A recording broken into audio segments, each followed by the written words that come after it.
இந்திய மருத்துவ சங்க தமிழ்நாடு கிளையின் சார்பில் ஆருயிர் என்கிற அனைவரும் உயிர் காப்பும் என்ற திட்டத்தை தொடங்கி வைக்க வருகை தந்துள்ள மாண்புமிகு தமிழ்நாடு முதலமைச்சர் அவர்களை வருக வருக என்று வரவேற்கிறேன்.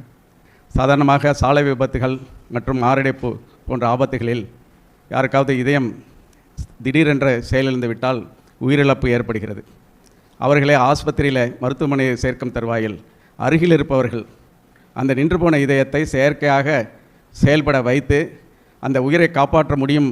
அதற்குண்டான பயிற்சி தான் இந்த ஆருயிர் அனைவரும் உயிர் காப்போம் என்பது. எங்களது இந்திய மருத்துவ சங்க தமிழ்நாடு கிளையின் 177 கிளைகளில் உள்ள 42,000 மருத்துவர்கள் இந்த பயிற்சியை தமிழ்நாட்டில் உள்ள அனைத்து மக்களுக்கும் கொண்டு செல்ல திட்டமிட்டிருக்கிறோம். இதன் மூலம் பல உயிர்கள் காப்பாற்றப்பட வழி இருக்கிறது.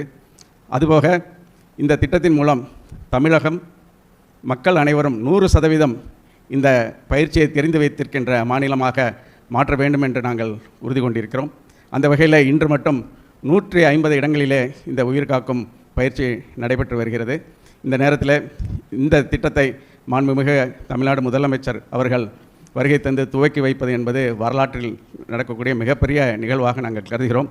ஆகவே இந்த திட்டத்தை பணியுடன் துவக்கி வைக்குமாறு அனைத்து மருத்துவர்கள் சார்பாக மரியாதைக்குரிய மாண்புமிகு தமிழக முதல்வர் அவர்களை அன்போடு பணிவோடு கேட்டுக்கொள்கிறேன்.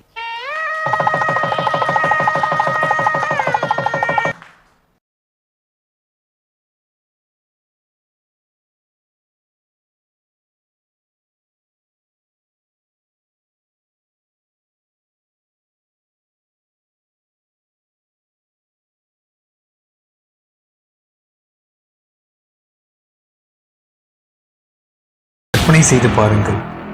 உங்கள் முன் திடீரென்று உங்கள் அன்புக்குரியவர் அல்லது ஒருவர் நினைவற்று சரிந்து விழுகிறார்.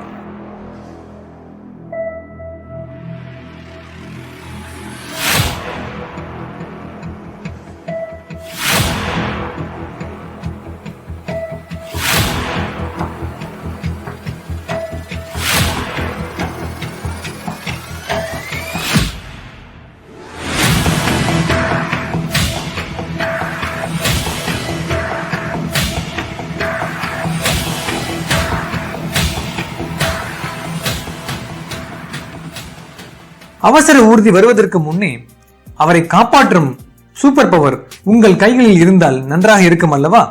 அந்த சக்தி CPR, கார்டியோ பல்மனரி ரிசக்சிடேஷன், அதாவது இதயம் மற்றும் நுரையீரல் மீட்டெடுத்தல். இது போன்ற சூழ்நிலைகளில் நமது மக்களுக்கு தெரிந்தது எல்லாம் பாதிக்கப்பட்டவரின் முகத்தில் தண்ணீர் தெளிப்பது, அவரை உட்கார வைக்க முயற்சிப்பது, அவரது வாயில் தண்ணீர் ஊற்றுவது.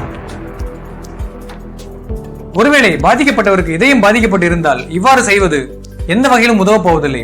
மேலும் மூளையின் பாதிப்பை மேலும் அதிகப்படுத்தும். நுரையீரலில் நீர் சென்று சேர வாய்ப்பும் உள்ளது. ஒரு மனிதனின் இதய துடிப்பும் மூச்சும் நின்ற ஒரு சில நிமிடங்களில் மூளை செல்கள் இறங்க தொடங்குவதால் ஒவ்வொரு நிமிட தாமதத்திற்கும் அவர் உயிர் பிழைப்பதற்கான வாய்ப்பு 10% குறைந்து கொண்டே வருகிறது. ஒவ்வொரு வருடமும் இந்தியாவில் 7.5 லட்சம் பேர் திடீர் மாரடைப்பால் இறக்கின்றனர். இதில் 80% மேலாக மருத்துவமனைக்கு வெளியே நடக்கின்றது. சரியான நேரத்தில் கொடுக்கப்படும் சரியான CPR மாரடைப்பால் பாதிக்கப்பட்டவரின் உயிர் பிழைக்கும் விகிதத்தை இரட்டிப்பாக்கும் வல்லமை கொண்டது. இவ்வளவு சக்தி வாய்ந்த மற்றவர்களுக்கு உயிர் கொடுக்கும் CPR இந்தியாவில் 2% மக்களுக்கு மட்டுமே தெரிந்துள்ளது என்பது மிகப்பெரிய வருத்தமளிக்கும் ஒன்றாகும். ஆனால் கவலை வேண்டாம், இந்த நிலைமையை மாற்ற இந்திய மருத்துவர்கள் சங்கம் முடிவு செய்துள்ளது. தமிழ்நாடு முழுக்க உள்ள மக்களுக்கு மந்திரம் போல செயல்படும் இந்த CPR முறையை கற்றுக் கொடுக்க உறுதி பூண்டுள்ளது. இந்த வீடியோவை முழுமையாக பாருங்கள். முதலில் தெரிந்து கொள்ள வேண்டியது CPR, அதாவது கார்டியோ பல்மனரி ரிசக்சிடேஷன் எவ்வாறு செயல்படுகிறது.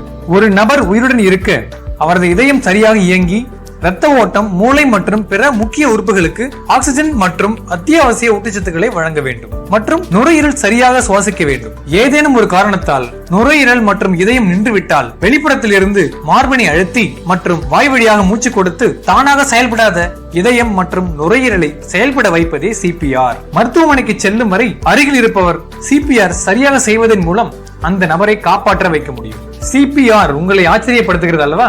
வாருங்கள், அதை எவ்வாறு சரியாக செய்வது என்பதை தெரிந்து கொள்வோம். முதலில் எந்த சூழ்நிலையில் CPR செய்ய வேண்டும்? திடீரென்று நினைவற்று சரிந்து விழுந்த ஒருவருக்கு நாடி துடிப்போ இதய துடிப்போ இல்லை, சுவாசிக்கவில்லை அல்லது அசாதாரண மூச்சு விடுதல் அல்லது மேலோட்டமான மூச்சு விடுதல், இவர்களுக்கு சிபிஆர் கட்டாயம் செய்ய வேண்டும். ஒருவர் சரியாக மூச்சு விடுகிறார் என்று எவ்வாறு சரிபார்ப்பது? அவரது மார்பு மற்றும் வயிறு மேலெழும்பி இறங்குகிறதா என்பதை கவனிக்க வேண்டும்.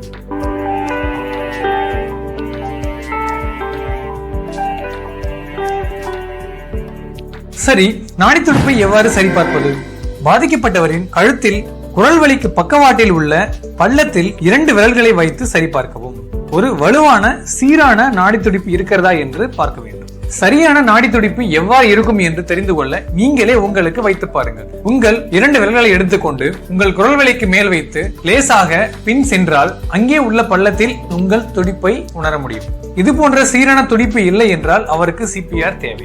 எவ்வாறு சிபிஆர் சரியான வழிமுறைப்படி செய்வது என்று தெரிந்து கொள்ளலாம். முதல் மற்றும் முக்கியமான படி, உங்களுக்கோ அல்லது பாதிக்கப்பட்டவருக்கோ மேலும் பாதிப்பு ஏற்படும்படி சூழ்நிலைகள் சுற்றி இருந்தால் அதனை முதலில் சரி செய்யுங்கள். அவரது தோள்களை மெல்ல அசைத்து அவரிடம் பேச முயற்சி செய்யுங்கள். பதில் கூறுகிறாரா என்று பாருங்கள். அவருக்கு கழுத்து எலும்பு அடிபட்டு இருக்க வாய்ப்பு உண்டெனில் கழுத்தினையும் தோள்பட்டனையும் அழுங்காமல் குலுங்காமல் மிகவும் கவனமாக கையாள வேண்டும். அடுத்து நான் மேற்சொன்னபடி அவரது மூச்சினையும் இதய துடிப்பினையும் பார்க்கவும். இதனை செய்ய மொத்தமாக 10 நொடிகளுக்கு மேல் எடுத்துக் கொள்ளாதீர்கள். ஒவ்வொரு நொடியும் முக்கியமானது. நிதானமாக இருங்கள், அதே சமயத்தில் வேகமாக செயல்படுங்கள். அவருக்கு நாடி துடிப்பு இல்லை அல்லது சரியாக மூச்சு விடவில்லை எனில் சிபிஆர் செய்ய தயாராகுங்கள். முதல் படியாக மற்றவர்களை உதவிக்கு அழையுங்கள். தயக்கம் வேண்டாம், கூக்குரலிடுங்கள். 108 அழைத்துக் கொண்டே சிபிஆரை தொடங்குங்கள். பாதிக்கப்பட்டவரை ஒரு கடினமான தரைத்தளத்தில் கிடத்தி பாதிக்கப்பட்டவரின் அருகில் பக்கவாட்டில் மண்டியிடவும். ஒரு கையின் பாதத்தை அவரது மார்பகத்தில் மத்தியில் வைத்து உங்கள் மற்றொரு கையினை அதன் மேல் வைத்து விரல்களை இணைக்கவும். உங்களுடைய முழங்கை மூட்டு மடங்காமல் நேராக இருக்க வேண்டும். பிறகு உங்கள் உடலின் இடையினை பயன்படுத்தி வினாடிக்கு 2 அழுத்து என்ற விகிதத்தில் முதலில் 30 அழுத்தத்தினை கொடுங்கள். நிமிடத்திற்கு 100 முதல் 120 வரை இலக்கு. அந்த நபரின் மார்பகம் சுமார் 5 சென்டிமீட்டர் கீழே இறங்கி ஏற வேண்டும். ஒவ்வொரு அழுத்தத்திலும் மார்பு முழுமையாக மேலெழும்புவதை உறுதி செய்யுங்கள். 30 அழுத்தத்திற்கு பிறகு 2 மூச்சு காற்று கொடுக்க வேண்டும். அதற்கு அவரின் தலையை சிறிது பின்னால் சாய்த்து மூக்கை 2 விரல்களால் அடைத்துக் கொண்டு உங்கள் வாயை அவரின் வாய் மேல் வைத்து அடைத்து 2 மூச்சை கொடுங்கள். அவருடைய மார்பு எழுவதை உறுதி செய்யுங்கள். இந்த 2 செயல்முறைகளையும் சுழற்சி முறையில் மீண்டும் மீண்டும் செய்ய வேண்டும். 30, 2 என்ற எண்களை நன்றாக நினைவில் கொள்ளுங்கள். சரி, சிபிஆர் எவ்வாறு செய்வது என்பது தெரிந்தாகிவிட்டது. எவ்வளவு நேரம் சிபிஆர் செய்ய வேண்டும்? நிபுணத்துவ உதவி வரும் வரை அல்லது அந்த நபர் மருத்துவமனை சென்று சேரும் வரை இந்த சிபிஆர் கொடுக்கப்பட வேண்டும். அல்லது சிபிஆர் கொடுத்த பிறகு அவருடைய சுவாசம் மற்றும் துடிப்பு சீராக இருக்கும் வரை தொடர்ந்து சிபிஆர் கொடுக்கப்பட வேண்டும். அவருடைய சுவாசம் மற்றும் துடிப்பு சீராக திரும்பி விட்டது என்று எப்படி தெரிந்து கொள்வது? அதற்கு ஒவ்வொரு 2 நிமிடத்திற்கும் சிபிஆரை நிறுத்தி ஒரு சில வினாடிகளில் அவருடைய சுவாசம் மற்றும் இதய துடிப்பு சீராக திரும்பி விட்டதா என்று பார்த்து கொண்டே இருக்க வேண்டும். சிபிஆரை பற்றி முழுமையாக தெரிந்து கொண்டீர்கள் இல்லையா? இல்லை, இன்னும் சில முக்கியமான குறிப்புகள் நீங்க தெரிந்து கொள்ள வேண்டும். சிபிஆர் என்பது கொடுப்பவருக்கு மிகவும் தளர்ச்சி மற்றும் சோர்வு கொடுக்கக்கூடிய செயலாகும். ஒருவரால் மட்டுமே மருத்துவமனை செல்லும் வரை சிபிஆர் கொடுக்கவே முடியாது. சில தருணங்களில் 30 நிமிடங்களுக்கு மேல் சிபிஆர் கொடுக்க வேண்டியிருக்கும். அதனால் சிபிஆர் ஆரம்பிக்கும் பொழுதே உதவிக்காக யாரேனும் இருப்பின் மூச்சு கொடுப்பது மற்றும் நெஞ்சு அழுத்தம் கொடுப்பதை மாறி மாறி 2 நிமிடங்களுக்கு ஒரு முறை சுழற்சி முறையில் மாற்றிக்கொள்ளுங்கள்.